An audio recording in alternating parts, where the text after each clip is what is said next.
RSS is the only feed you need. That's the tagline. RSS, the only feed you need. So today, joining us is NKC. Part of the Her Records fam, and now established his own record label, Even the Strong. Yep. And Club Night. We've got a few questions that we can ask right at the very end, because we put it out to the universe to see what questions people wanted me to ask. So shout out Jacob Knight on that. Yeah, exactly. There's a few interesting and really decent questions. So I think the main point at which I kind of hit you up about coming on was when you were talking online about the paper that you wrote for your masters, which discussed the value of music within a kind of modern digital. Try to remember the title again. Yeah, please, because I'm definitely not going to remember it. And reconceptualizing the value of music, alternative systems of valuation in the digital economy, something like that. I've forgotten it myself now. Yeah. Wrote it finished it in September, so it's been a couple of heavy months since then. Yeah, trying to decompress after all the decompressing pretty hard. Yeah.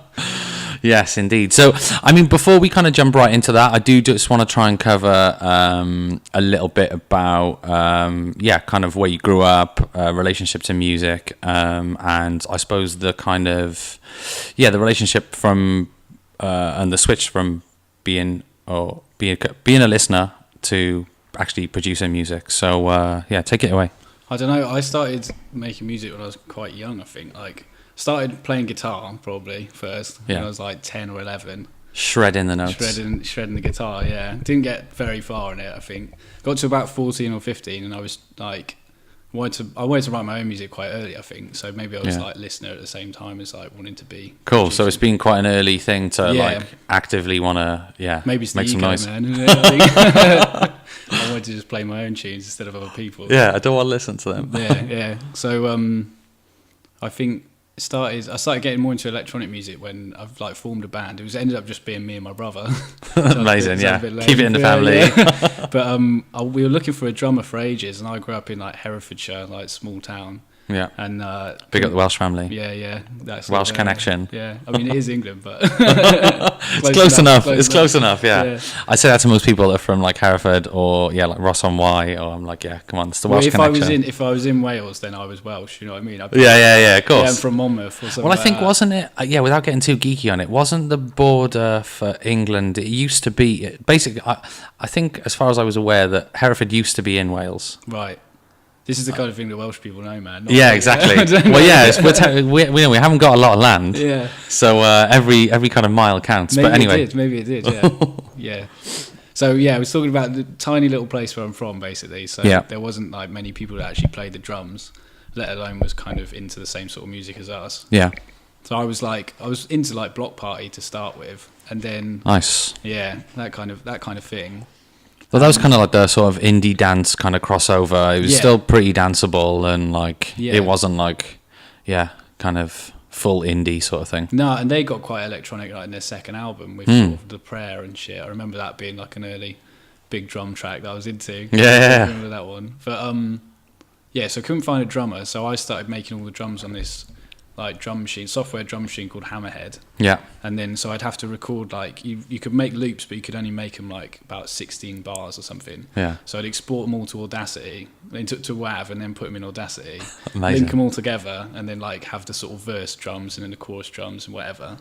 And then I would export that, put that on an iPod, and then when we went to go do gigs, I would plug in the iPod. Amazing. Drum tracks from that, and then we'd play guitar and bass, and I'd sort of shout along. It was shouting; it wasn't singing really. Amazing. Any of these tracks still alive anywhere? People have tried to find them. I know that a couple of people have given away the name of the band, and then they've gone. I'm not they're still on MySpace, but last time I tried to play them, they wouldn't load. I reckon I've got them on. They're there somewhere, basically. They're on hard drives, maybe somewhere in the depths somewhere. Yeah. I would like to dig them out again, because little did I know that this software drum machine was more aimed at people trying to make jungle and shit. So cool. It had 909, all pretty 909 decent samples stuff. then. And it had breaks as well, and you could the brakes would sort of automatically chop, so you could make quite like interesting sort of chops in the brakes. Amazing. I didn't know what I was doing with it really, so it was coming out with this like I kind of really want to listen to bass sounds with underneath like bass and guitar and shouting. Amazing. I was calling it techno punk. So, That's so sick. Yeah, that was my first genre. There you go. It's coming back. Yeah, it's coming back. 2019. Techno punk. Yeah, I'll go and look for him because it would be interested to hear him again. Yeah, definitely. I'd like to have a listen. Yeah. So then after that, my little brother, he was quite into drum and bass anyway. Yeah. He bought like a pair of decks, and we started learning to like mix vinyl on those. Nice. So that's how I started then into like more of a crossover into like just dance music. Yeah. Got to a point where like someone gave me FL Studio when I was trying to make these drum tracks to make it a bit easier. And then I would put so many elements in that we couldn't even do the guitars anymore. You know? So Right, it was yes. like, by that point, I was just playing Maxed something. out. Yeah, it was already like the whole track was on the iPod when we were trying to perform it. So my brother was like, you just go for it now by yourself. Yeah, solo, Yeah. one-man band, like. Yeah. Then that's when I heard about UK Funky, because I was quite into like the blogs and stuff. You know, like have you heard of the Curb Crawlers? Did you? Yeah, Curb Crawlers. I can't remember. There was a few others, weren't there? It was kind of like around the time of it was kind of like after the electro buzz and the kind of fidget house. Yeah. And it kind of evolved into sort of it didn't evolve into funky, but funky kind of happened at the same time, and I think those blogs started to cover. Yeah, because they were music. sort of like, it was like that sort of, the blog writers' tastes matured a bit as well, you know what I mean? Yeah, so they yeah. were like maybe finding Bloghouse, and it was quite like aggressive and like it sounded a bit like guitar music even when it didn't have guitars in it. Exactly, and then yeah. you kind of settle Quite, into like quite house aggressive, and stuff. yeah. And then you kind of discover it from that. I was the Red Fret as well. That was another one. Red Fret. I was just trying to think of one. I'm sure there was a Welsh guy who used to write one that I found out. Like, I used to follow quite a lot, but I can't remember what it was called. But it's a fucking shit story. Anyway. No, it's hard to remember all the names, isn't it? Because now you've got internet brain. Yeah, but I used to. Well, yeah, exactly. Yeah, can't retention is Yeah. so minimal. Like, I can only remember the 3 blogs I check daily now, and let alone anything in the last 10 years. But there was quite a few at the time, though. And that was also, I think, at a similar time was when like the similar thing was happening in the US with like the Holotronics board with like all the B-more stuff, right? Because some of that filtered over into like the UK stuff as well. Remember like DJ Sega's album, DJ Sega, DJ Sega, yeah. And that was sort of like, then I heard Baltimore from that, because then that was like coming through from Diplo and all that shit before he was awful. Yeah, exactly. Adds like I suppose bit of credibility, tiny bit of credibility left at that point. Yeah. But yeah, it's quite funny. It was there, around that time as well, I suppose. And I was talking to James Elvis about this the other week, because obviously they were kind of sort of, I don't know, part of the first wave of that here in the UK. But like at that time, everything seems to be kind of clubbed together. So like there were a lot of lineups, and I remember going to a lot of parties where it would have been like sort of, I don't know, Errol Alkan and the Ed Banger guys, but then also like James and Alex would play as well. Yeah. So it was kind of like electro, like kind of bassy stuff, and anything from techno to disco if you're watching Errol Alkan or whatever. But everything kind of seemed a bit more together then. But then it kind of dispersed, and everyone kind of, I don't know. It's just part of the cycle of the way things go, I think. Isn't it? Yeah. I'm not sure. I feel like it's coming back a little bit now. You've got like Joy-O wanting to work with like LSD, XOXO. True. Stuff like that. Oh, yeah, of course. Yeah, that was the last, the Cav Empt lineup party that was here in London a month or so ago. Yeah. Was I don't know if it's like the fallout from everyone going more mainstream house and techno, because that's like, it ended up being where the money is, isn't it? Yeah. Like, and then those that have gone are starting to turn back a little bit. Yeah. Midway through 2010s, kind of, I think that anyone who was into the more mixed kind of lineups and mixed like sounds, the people that did the best out of it in the end probably just went more straightforward with like house and techno crowds, and kind of like did it that way. Do that for a bit, and then now I feel like they might have to come back. Just need to regroup. Fresh. Exactly, regroup and find some new inspiration. Yeah, so I don't know if that plays a part in the lineups getting less mixed as well. Maybe it's like generally people getting more into house and stuff, and 2012 to 2015ish. Yeah, it was just like a massive boom, isn't it? And then like there's also producers that actually, I think I remember seeing an interview, I think it might have been someone like Bicep, and they were saying I think they kind of got pigeonholed, and then they kind of struggled to kind of pivot away from that box that they'd been put in, because it was only kind of like throwbacks 90s house. Yeah. And like yeah, you put like Bashmore in the same thing. But even I think his label with T. Williams has been putting out some Conch, yeah, it's really been good. I mean, like some that, good stuff recently, yeah. and I was like, oh, okay, so they're kind of back on this vibe again, which is kind of like circa 2009, 2010. It's good, isn't it? When I heard that, I was like, yeah, this is hard drum tracks, man. Yeah, like, exactly. This is exactly what I like, but I wish that they'd been doing this a bit earlier, you know? Yeah. Obviously, it's funny, like, you got to make your money, haven't you? Like, you have after a while. Yeah. You know, right. okay, this needs to pay off somehow, some way, or I need to look at how my bills are being paid. I read the Boomcat review of that first Conch release or whatever, and they were basically saying the same thing. They were like, they've gone off and done the student circuit for a bit, and now they're back doing the good stuff. The good stuff I felt again. the same though. I was like, yeah, thank God, man. They've just sort of put it out really quietly as well. Yeah. Exactly. There's not been any press, and I suppose not the risk, but I suppose the challenge for people like those guys that are on big lineups, festival circuits, the works. If they do push that sort of sound, it would probably, I don't know, maybe it wouldn't scare off their immediate crowd, but they, it'd be. I think it would a little bit. Yeah, it'd probably be a bit of a flip from what people are used to seeing them kind of play. Julio Bashmore had that track. What was the one that kicked off everywhere? I can't remember. Which Battle for Middle U? No, just after that, I think it was. Save. Yeah. And then after that, I swear he did another one that was much more stripped back, and people were like, "What the fuck is this?" Yeah, he got slated for the third one. He tried. Yeah, it was like the sort of third big single he tried to. Yeah, so I bet they do have it on their mind of alienating people from stuff like that, because if you make a wrong move, suddenly you're getting thrashed. and I suppose they've got to a point where they're I guess Bashmore's rich as fuck, but it must be. I suppose there's more at stake when you've kind of, I suppose, got your, career, finances, money, whatever, to a certain position. There's a lot more at stake then. So it's a bit more of a risky move. And I suppose it's probably just more of a, I don't know, I'm just guessing, but maybe it's just more of a passion project that they're putting out this stuff now. Maybe, but I mean, it probably is kind of passion project, but then there is there's only so much steam you can run on, in a kind of certain student or mainstream sort of crowd, and then it does run out. Yeah, because they will move on to something else, or they'll fall off the wagon of going out, and then there'll be a new generation that might not something a bit different. Yeah, they don't like what the older kids were into, and they want to have something of their own sort of thing. It's just only natural, isn't it? Yeah. I think we digress, but good chat either way. But no, so from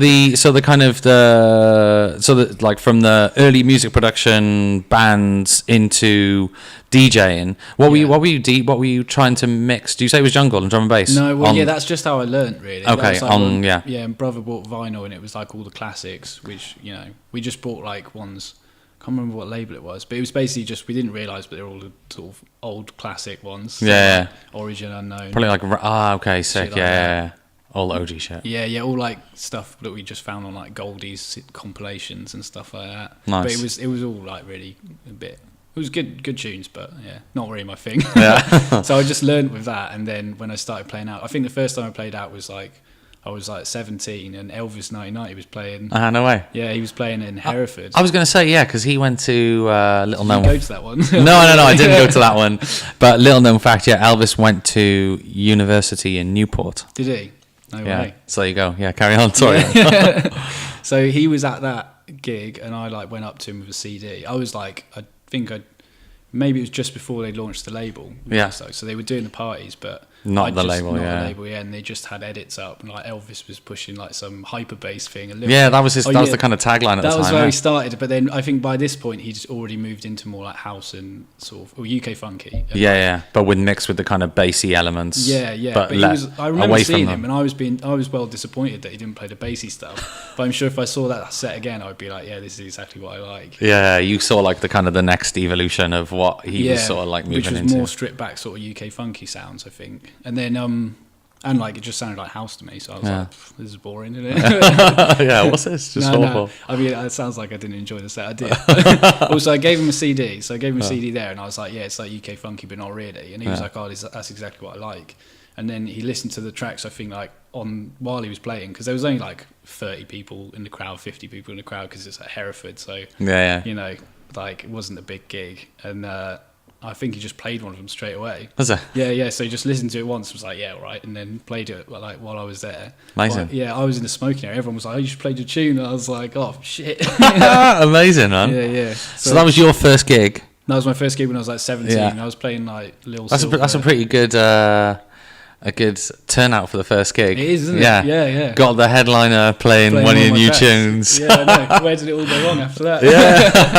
Yeah. It's a high. That was my height. Yeah. It's a high mantle to hold now and kind of maintain. So then, like, that was like first thing I played. I'd bought like some Lvlsvryhi stuff on white label, and I was playing that, and I just never wanted to play vinyl again after that because it was like, just all went a bit wrong. But yeah, that sort of sound. Nice.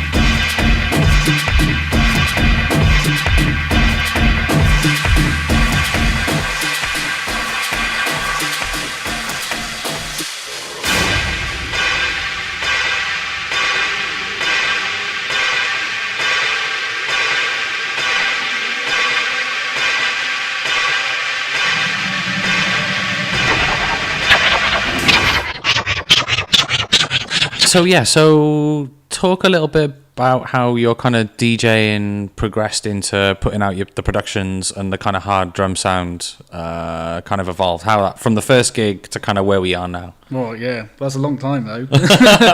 I think I basically so after that I can't remember DJing that much at that point. I think our next one was again just got lucky being able to support MJ Cole because he was in Hereford. Amazing. So that was when I was 18, and then I was playing. To be honest, I started DJing because I wanted to play my own stuff because I'd been in a band before. Yeah. And it was all about playing your own material. Tracks. Yeah. So then I was like, well, now I've started producing these tracks. I don't know how to play them out. And I don't want to do it live because there's just too much shit going on, No. So I was like, well, I'll just DJ then, So it was a vehicle to play my own stuff, and obviously I like playing. I played other people's stuff as well because didn't have enough of your own material. Yeah. But it was all just sort of wanting to play my stuff, playing my stuff, hearing it next to other people's stuff live, and then being like, it sounds like shit, Giving yourself the live litmus test of how does this actually sound? How does this actually sound on a system? Yeah, straight away it was that's awful. Where's the sub? No compression on anything. So then I moved to London to go to university. Yeah. So I was there for 3 years, and during that time I was still producing. The first time I released a record was with this label Awkward Movements. I don't know if do you ever see the release or anything? I don't think it was called Marie and Ghetto Techno. That was it was a white label. Yeah. A funny story with that actually. Who's the label? Where are they from? It was called Awkward Movements. It was run by a guy from Australia. Yeah. His name was Keith. It sounds really bad that I've forgotten his name now. No way. It wasn't that long ago. Yeah, shit.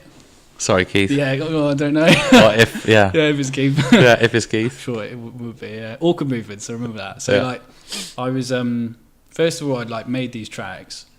And I think when Ghetto Techno was, one of the sort of earlier tracks that I made. Mm-hmm. Didn't know that, at the time I wouldn't call anything Ghetto Techno, but now, back then I was it sounds roughly right for what it describes. Yeah.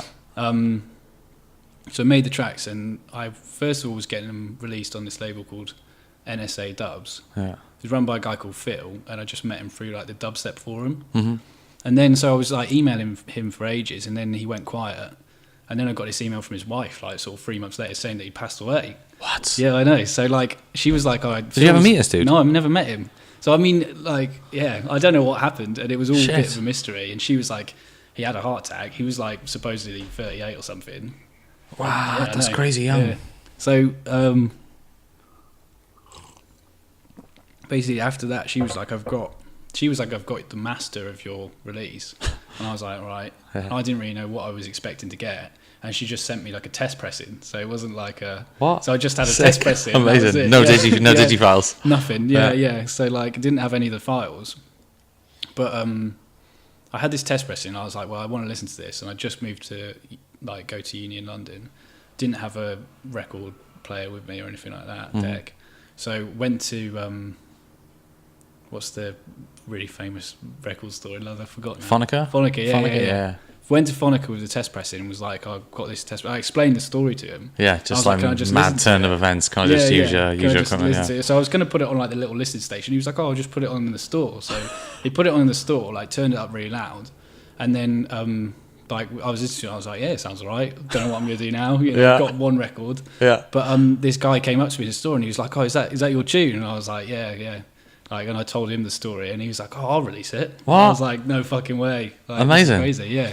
So that was like 2010. He basically went to, they'd all been mastered at Transition, I think. So he just went to Transition and said, this is the situation. And apparently this guy, he left loads of masters with them and they were all like unpaid or something like that. So, wow. Yeah. Shit, man. But it all got sorted out and that's how my first release came out, 2011. Crazy story. Yeah. Great story. Yeah. Sorry to hear about the first dude, Phil. And good news for Keith. Yeah. Exactly. I hope his name's Keith. Yeah. But after that, we did like, I was still making tunes, but I felt like a bit of a, I don't know, like not really, didn't have anyone else who was making stuff that similar to mine. And like there was sort of post dubstep was happening. Yeah. But it was a bit like my stuff, I wanted to sound like funky and I wanted to have the same like, momentum as with funky. And then I felt like all the other stuff was half step or a bit lurchy. You know? Yeah, a bit kind of, a bit steppy or broken. I was wanting to like really make people dance. And I think the other stuff was like, it was thoughtful, you know. And like, it was a lot kind of not that it was deeper, but like it was just a bit It didn't have that kind of like energy to it. Essentially, And I was going to Forward like at the end of Forward sort of like life after it became like it was like a bit less active then I think. But that as well, like I liked that kind of. It was nice to meet other people who were there, but it was like a listening party, you know. Yeah. And when I was there, I was like, this isn't really me, you know. This isn't like what I wanted. This isn't the right. Yeah, I wanted to like see everyone dancing and going fucking mental. And Forward was never meant to be like that, but I was just like, nah, this isn't quite right for me, you know. I want to make something a bit different. So I like didn't really go to any UK funky parties either, because they were kind of, I think they were ending as I was like getting to London, sort of 2010, 11. Yeah. So yeah, then I felt like a bit of a free agent. I don't know. I just had these tunes, but didn't really fit anywhere. So I tried to. We put out another release on Awkward Movements, and I did one on Forefront as well before that, which is a guy called Richard Webster, who's based in Hull. Yeah. So those two releases like went okay and got me a bit of recognition, but not much because it didn't really fit anywhere. Yeah. And then the next release that I did with Awkward Movements, that kind of like just seemed to go unnoticed, you know. Yeah, Jackmaster played one of the tracks off it. Yeah. And like I was like dead pleased with that, and then that was all that happened. Got a bit of good support. And got one bit of good support. Yeah. And then I was like, oh, you know, I put out two tunes that I thought were better. Didn't get release. The same? Yeah, well, no, with that I think it didn't get the same attention. It was on a split release, and I think that it just sort of went a bit.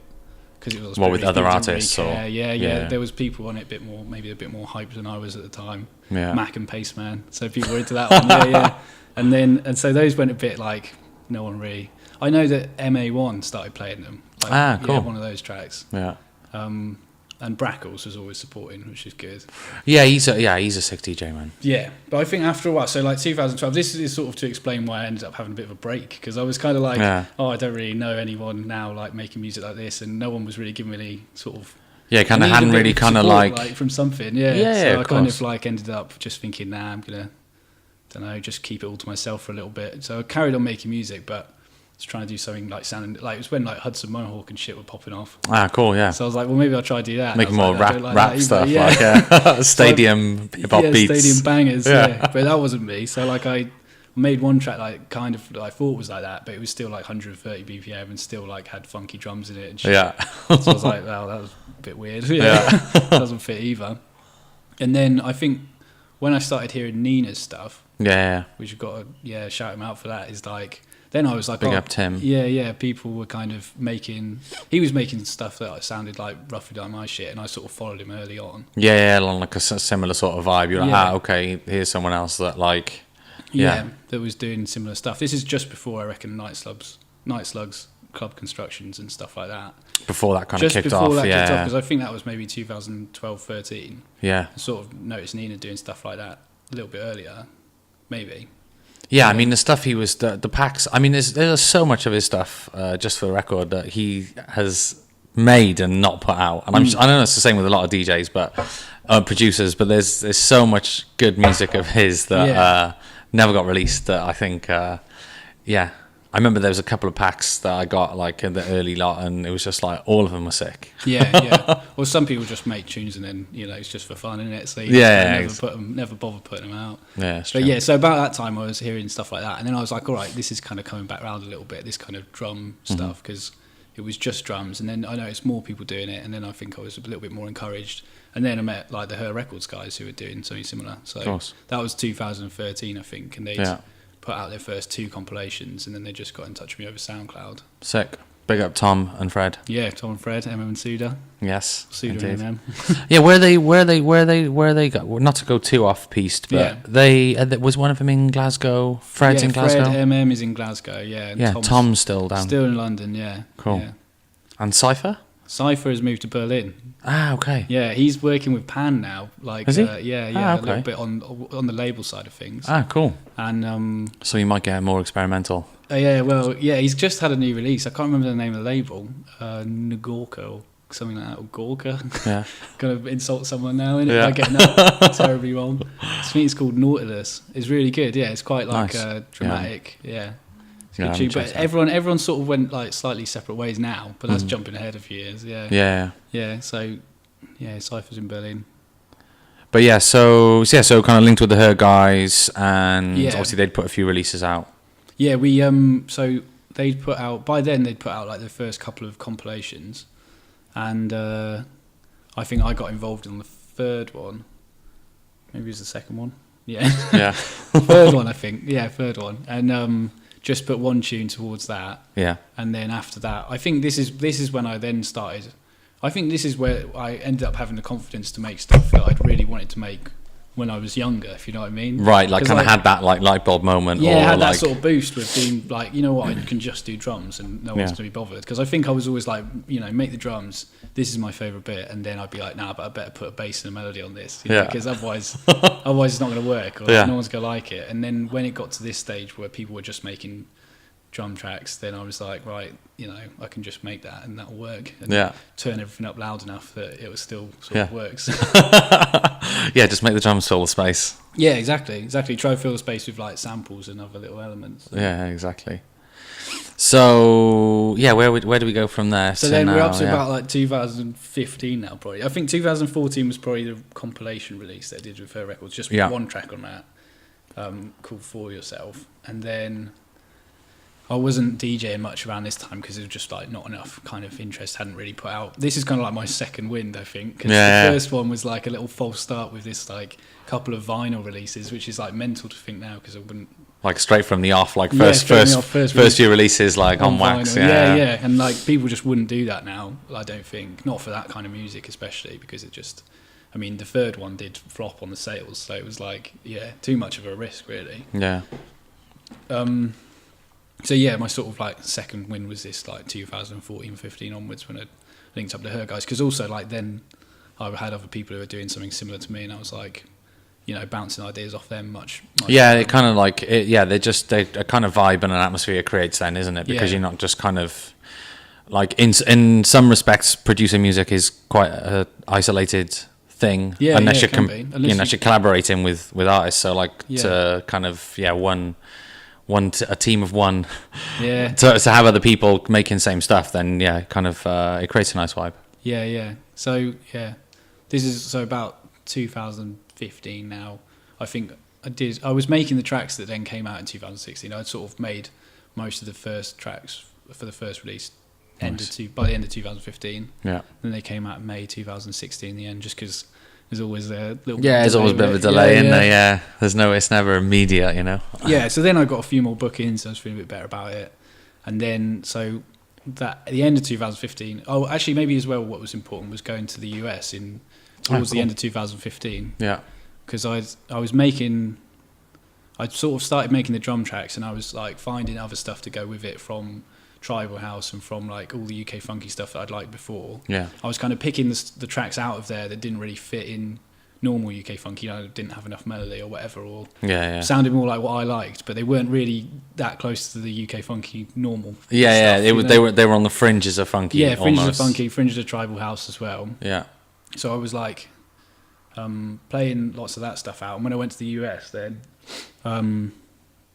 played all that stuff, and I also met this guy Pachuco, who was he was like into similar stuff, and he showed me some like Dutch house that kind of sounded. Cool. Yeah, similar sort of pattern to funky, isn't it? Yeah, which actually that also bled into funky, and was having a bit of a thing at the time through bubbling. Yeah, exactly. Through bubbling house, which I feel like maybe that was just made up though by blogs, because like who were the artists in bubbling? There was like Anti G who had that really good album. Yeah, and there was what was that? Sean D who made. Sean D, and then there was DJ Master D. Yeah, Master D, yeah. And that Mad Drums track is where like these all sort of sounds come from. That Mad Drums track's amazing. Yeah, amazing. But like, where did that guy go? I tried to find a single other track by him, and I've never been able to find And crazy. When you look at bubbling, so like the blogs were writing about it as if bubbling was that. Yeah. But I think really when you sort of see bubbling on SoundCloud and all that, it's all like 105 BPM. Yeah, it's more like the kind of closest to the reggaeton. Yeah. Vibe. So I think maybe there was a bit of some kind of misinformation going on there, because they were like, yeah, this is bubbling, this is this sick sound, and it was like DJ Master D and Sean D and doing like Pull Up and all those, and those were great tracks, but I'm not sure they were like maybe they were actually on it or not, or maybe it was like. Maybe it was, I don't know, maybe it was someone on a sneaky alias tip just trying to like make something up. I don't know. Crazy. Like I'm just going for the conspiracy angle here. Do you know what I mean? But well, I mean, that would be interesting. Yeah. Yeah, if it was, yeah. But how come, you couldn't find any other tracks that sounded like that? I think those were probably outliers as well in bubbling. Maybe. I'd love for someone to come and tell me I'm talking shit. And like, there's a wealth of those sorts of tracks out there. Yeah. Then I would know, like, then I'd have loads more stuff to play. Yeah, exactly. The only person that I found that sounds similar to that since is like Full Effect, who's based in The Hague. Okay, cool. Which is why I called my track Hague Basement, because I was like, this sounds like it should be in a Hague basement. Exactly. So like he sort of makes a bit of rap stuff, but then he used to make this more kind of like, he's got a track called just like really hard bubbling stuff, which is really sick. So I've got much more influenced by that as well, and then brought that into my own kind of sound.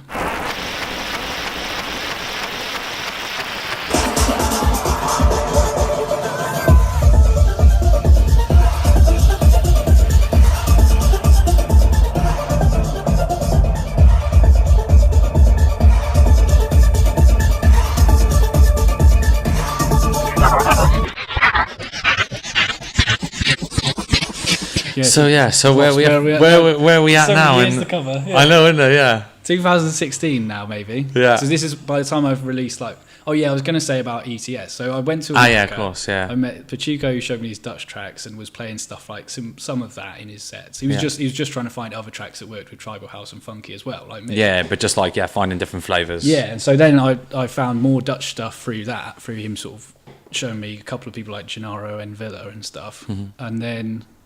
Also met Sugar Shane out there, the Voguing MC, and like makes similar tracks. And he sent me loads of tribal house while I was there. Amazing. Yeah, because he was like, "Oh, this really reminds me of New York in the best days," Like, sick. So he'd sort of like the Vasquez kind of like late 90s vibe. Yeah, and he was really into that when it was happening. So he was like, I really want you to carry this on." Like, quick, 30 tracks of like tribal house. Amazing. So I was like, right, great. Laced you up. Yeah. A lot of it was too cheesy, but it just led me to other people. So it kind of like set off in a new. You could research in different directions based on the just artists. follow up the artists, and the labels and stuff. And so this is like end of 2015. I got back to the UK, and I was like, right. As well, I really wanted to start a party, and I'd been thinking about it for ages and talking to the Her Records guys, because they started off doing parties as well, I think, before the label really. Yeah, they did. Yeah, I remember came that. around. They were doing that in South London, I think. South London, but I'd missed that.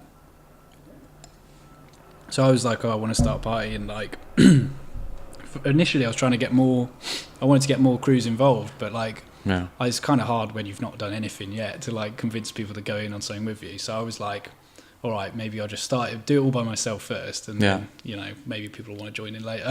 But all the Her Records guys helped me out a lot. So I was living in a warehouse in North London at the time, Manor House. Nice. And I was going to do it in a different venue. Like the first night was meant to be January, and I had this venue. I thought I had this venue arranged in Finsbury Park. It's like a wine bar or something. Yeah. And like I'd never done a party before, and it sounds really stupid, but like I hadn't paid the deposit, so I just like gone down there, said, yeah, I want that day, and they were like, okay, next step is you pay the deposit, and I was like, right, okay, I'll do that later. And then I went off, planned the whole party, never paid the deposit, and then a week before I phoned them up and I was like, right, so is everything set? What's going on? And they were like, what? No, you never paid the deposit. Like, we can't. No way. And I was like, oh fuck. So this is like a week before. Yeah. But because I was living in this warehouse, I just like begged the guy who's, you know, like managing it to just let me do it there, and he was like, oh, okay. I was like, it's going to be small, it's not going to be too crazy. Yeah. But obviously it wasn't. It was like, you know, 150 people or something. Amazing. Crammed in there, yeah. So that was the first ETS, and I didn't call it Even Strong then, but the email address I used was evenstrong@gmail.com for cool. people to find out the location. Yeah. I didn't want to give it a name to start with. I was like, just wanted to be completely like unbranded, like and just like like a house party type vibe. And so I had the no name to start with, and then that was completely impractical. I found out, you know, because you couldn't even write it on Facebook. Yeah, how can you tell people where to? Yeah, I know. Yeah. There was free diamond symbols that I was using. Yes. That was like supposed to be the name of it, or like something that you could recognise what it was. Yeah. And I thought, you know, that might work out, but then it was just like, it was completely. I mean, Facebook has constrained my creativity there, because I was like, can't goddamn find it on Facebook. Yeah, exactly. Because you got to type in stifling the promotion process. Come on. So by the second one was in May. It had gone so well in a warehouse that like they didn't really mind me doing another one. So we could like. I was on the door, like taking money. The first one was free, so we just had no one on the door, which was like not too bad because there wasn't so many people that it got like it didn't get carnage. You know? It didn't get out of control. You didn't have like too many randoms. Yeah. Didn't really tell too many people about it. It was only on Facebook, on private or whatever. And then the second one was in May that year, and that one got a bit busier. There was so many people emailing that I had to cut off like 50 to 100 and just say like, sorry, this ain't happening. Maybe next time, you know. And I went on the door again, and this time it was a little bit more stressful on the door. You know, there was like big queues of people to get up the stairs, and I was like, this is getting a bit dangerous. Hang on, what's going on? Like, am I in over my head? Yeah, I like finished my door stint at like, because as well, I don't know if I'm a bit of control freak, but I had like MM and Suda on the bar, and like other people, you know, milling around trying to make everything, you know, swapping people on the bar shift and stuff. Yeah. But I didn't want anyone else to do the door. I was like, I don't trust anyone to like. Nah, it kind of makes sense, man. And I think like, you know, first party, first time charging, like at the end of the day, it's like, you don't want anyone with sticky fingers. With the money, it was like I'd had to put down. For the first one, it wasn't that bad because we just had to sort of stock the bar and the sound was free from the guys downstairs. And the second one, I took a bit more of a risk. I was like, paid for people to like fly over and play, you know, because I was like, you can, as long as nothing goes wrong, it was very easy to make money back, because there's no like venue hire, and you can also make all the money on the bar, which exactly so it's like we're going to talk about a bit more about that kind of self-owned space concept in a bit, so the only risks I was taking was stuff like stocking the bar, but then, you know, you're getting that money back, and then paying for people to play. But I was, you know, I wasn't paying people much, if anything. Like all the Her Records guys were doing it for free, and nice. I was just flying people over, like getting Cam, Fraxinus, and Antoine, which I never would have been able to do if like they hadn't played for free and also hadn't had the space for free, you know. But I was like, because it was such a big risk, I then sort of like spent out like over $1,000 of my own like. Your own cash, shitty job money. I was then like, you know, I can't lose it all. So I was on the door just making sure everyone was paying, and, you know, so it got to the third one. The third one was in November. I took quite a big risk on that one as well. I'd sort of spent out like $1,500 or something. Yeah. And I was like, if I lose this now, I'm going to have to move out of London. It's going to be the make or break. Yeah, it was, but it was fine. And then I was on the door again. But that one, my flatmates were like, that was too much. You know, there was like over the course of the night, probably 250, 300 people, and you could only fit like 150 in the main bit. Oh, so everyone was like really kind of squeezed, jammed in, yeah. Man. And I was trying to control that and make sure people weren't jammed in, but they were like going fucking mental at me, you know, like I was holding people back at the door. At the door, yeah. And I was like, you don't want to be in there, you know, like it's going to be fucking rammed. And they were just like, you know, let us in. Let us in. Yeah. So like I was like, this is getting a bit dangerous, and like end of the night as well.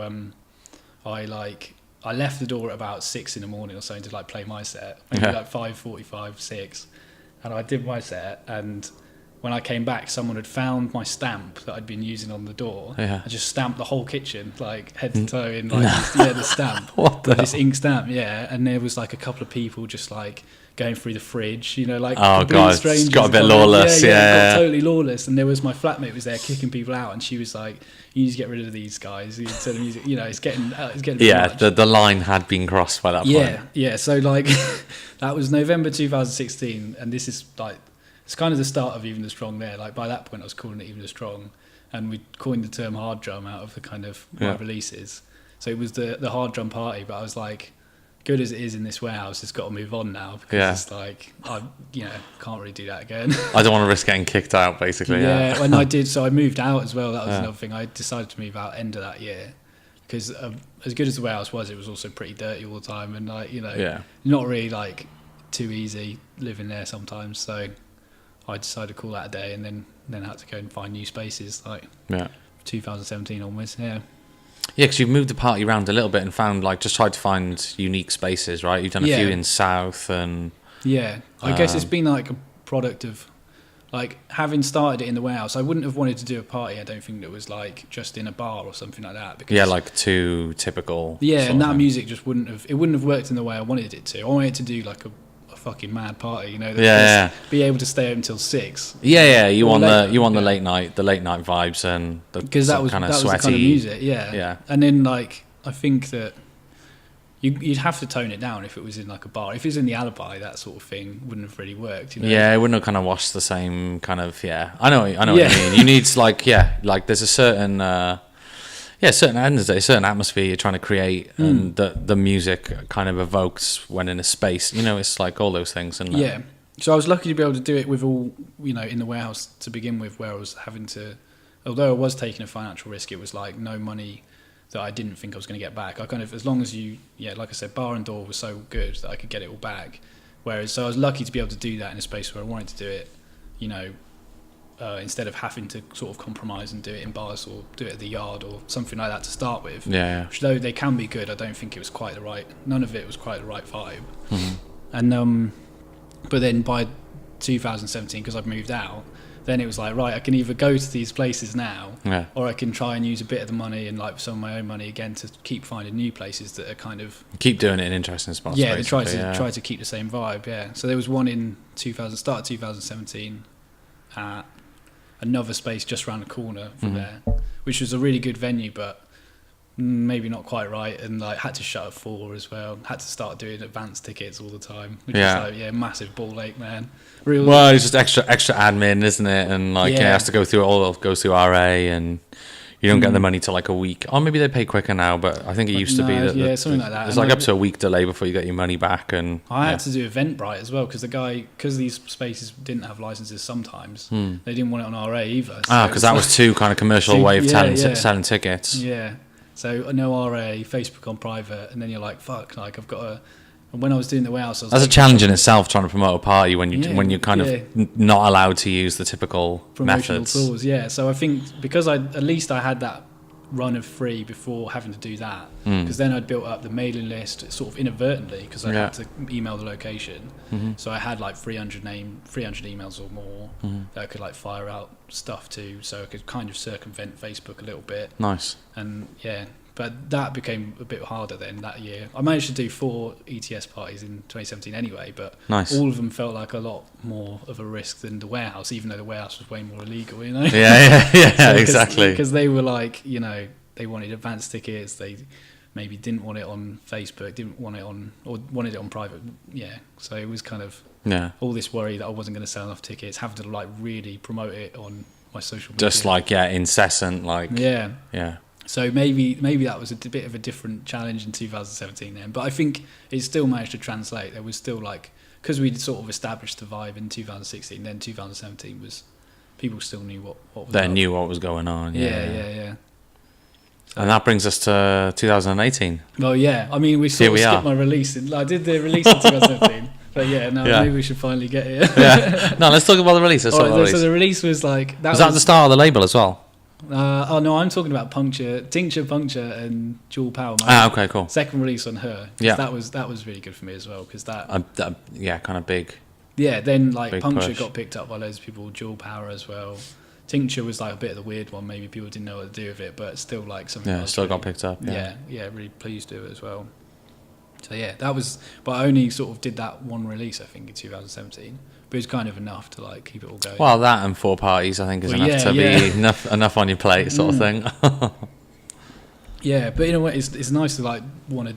If you like, I sort of got into it, produced my own music to be able to play my own music, and then if you have to put that all on hold to do like parties and to do other things, it does kind of like challenge what I was doing originally. Yeah, because you're kind of like, it's the have a bit of cognitive dissonance of like, all right, am I a promoter now? Like, is that my main thing? Like, it's not why that was supposed to be a means to an end of.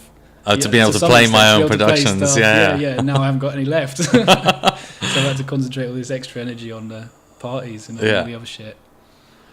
Yeah. So the second her release was a big kind of sort of another big kind of like moment for you. I suppose. That was a big moment, because that was as well like Puncture got picked up by like techno people like Petra Manafelt and stuff. Well, he's always kind of like weird techno. Shout out Petra as well. He's a supporter, yeah. He and then people were playing Jewel Power, like people were giving me like sneaky videos of people playing it at Berg High and nice. Laurel Halo's playing that out and shit like that, and so then I was like, oh, this is good. You're like, this is starting to cross over a bit as well. And that's kind of where I thought it should have been going. This sort of hard drum had this sort of techno edge to it. Yeah, which because I always quite like that stuff, but always wanted more syncopation in it. Mm-hmm. So then I was kind of pleased that was crossing over a bit. Yeah, and that kind of set up well for then when I started Even the Strong for pushing that stuff to other people in house and techno as well. Nice.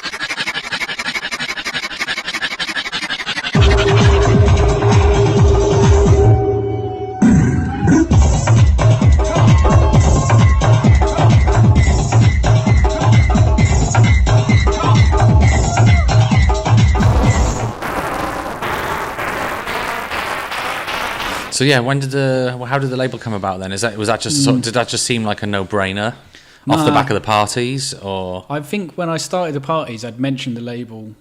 I'd thought when I started the parties, I was like, oh, I want to bring a space. I want to have a space where people can make this kind of music, and this is where they're going to play it. So I was thinking already. I was thinking there's enough people like making drum stuff, but maybe there isn't much of a scene for it, much of an audience for it right then at the start of 2016.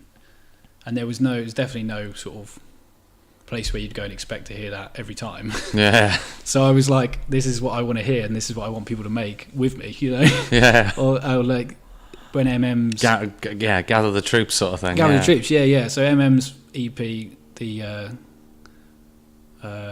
Ritual or Ninth Ritual. Yeah. The one that had that track on it, that was sort of like the kind of, I was like, I want to hear more of this as well.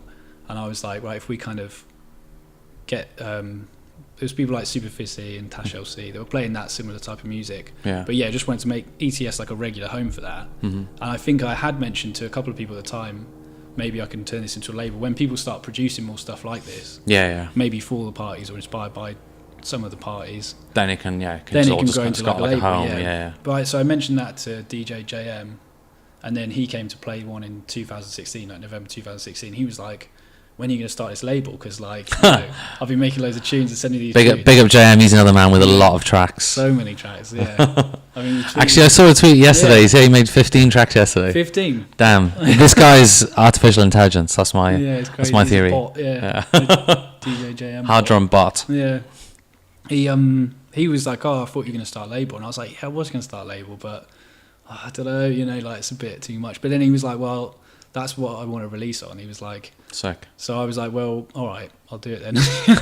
There you go. Yeah. Done deal. Yeah. Sign on the dotted line. Yeah, I started doing that, and it took ages to come together. And I had this vision for it that it was going to be like we could get a template for the releases and we could just bang out releases really quickly. Mm-hmm. But it ended up taking like a year to kind of get everything lined up for it to start in November 2017. Yeah. So from a year on from when he first mentioned it. Yeah.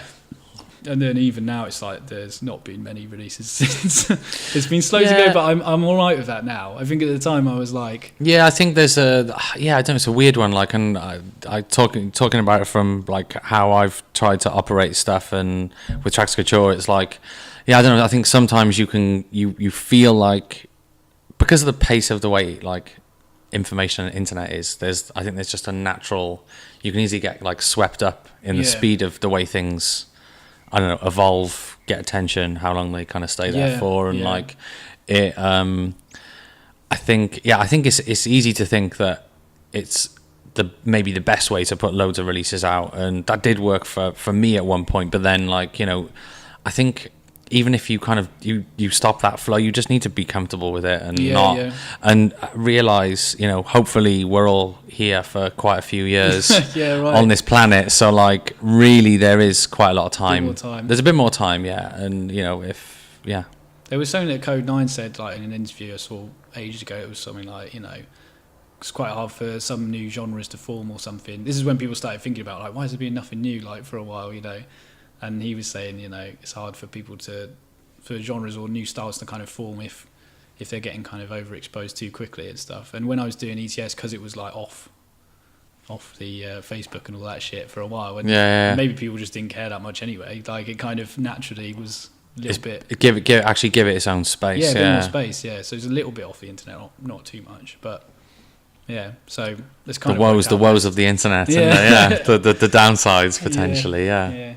So it's gone a bit slower than I would have liked originally. I had this idea for like template sort of record sleeve type, you know, things that we could just repeat quite quickly and just change something small. Yeah. And then it's not really come together like that in the end, but I'm fine with that. With the art direction we've chosen, it's a bit more complicated. It's a bit more like, you know, the art takes longer. The bit more bespoke sort of thing per release. The music is just taking a bit longer to come together, but it's fine. I was thinking actually to mention what was that track you released, Rolling O's on? On Merged Layers. Yeah, Merged Layers. So I really like what Merged Layers ended up doing with that series is something that I kind of think I've had in my head, you know. It's kind of like one track singles. Just quite frequent releases. They seem to have a sort of template as to. They've got a template for the art. They've got a similar sort of sound. Like it's kind of exactly. They just kind of set up a system that like they can obviously just sort of feed the music into, and then you know, and then I suppose that kind of system. I mean, that system sort of works for you trying to organize it and put it out, because it minimizes like some of the things that might take a long time, like art this, that, and the other, and like just having one track. 4 tracks, or deciding out of 10 tracks which 4 will sit together. There's a lot of procrastination that goes on. Deciding which tracks go on, you know, this, that, and the other. But so I like that idea, I think as well what I was thinking about with why that's important is because like you just need tunes to fill sets sometimes, you know what I mean? You need like not filler, but I'm saying like if you have this kind of, if you don't agonize over the quality levels or over this kind of like having a finished EP of 4 tracks or whatever that are all cohesive and all cohesive, it's like actually, do you want that, or do you want like to have these tracks to play in sets? And so that's what I had in mind. I mean, you don't a little bit unless it's your own music, you don't really play like a full EP by someone in set rarely, like at all, like, you know, it's like so if they're functional tracks, I was like, well, they just got to kind of get out in a functional way as well to keep momentum up, because it's like what people were saying about UK Funky dying out so fast. It's like no one was putting out tracks, it was all sat in people's hard drives, and it wasn't actually getting pushed. It was mad. It was only, I think it was only like a couple of years. It was literally just a couple of years, I think, wasn't it? 2006 or 7 till like 2008-9, it was all kind of dead then. But I mean, never dead, but kind of sort of burned out quite quick. Yeah, definitely. And people, I talked to MA1 about it, and he was saying that he just thought it was the infrastructure not being there and people not knowing how to put out stuff at all, really. So this is what I had in mind when I was doing ETS. I was like, well, it just needs to have something more of an outlet rather than kind of like something that's got to be pieces of art each time. Like an outlet for it rather than it being sort of over considered. I don't know. Yeah, maybe. So, or perfectionist or whatever. Yeah, however you kind of term it. Yeah. So that's what I had in mind, and it didn't. Yeah, it hasn't panned out, but it's all right. And I think the tracks are still coming, and also they're coming from other labels now as well, doing similar things. So nice. It's all fine. Cool. So before we switch on to the topic, hot topic of the master's document, and we get into the deep side of the value of music.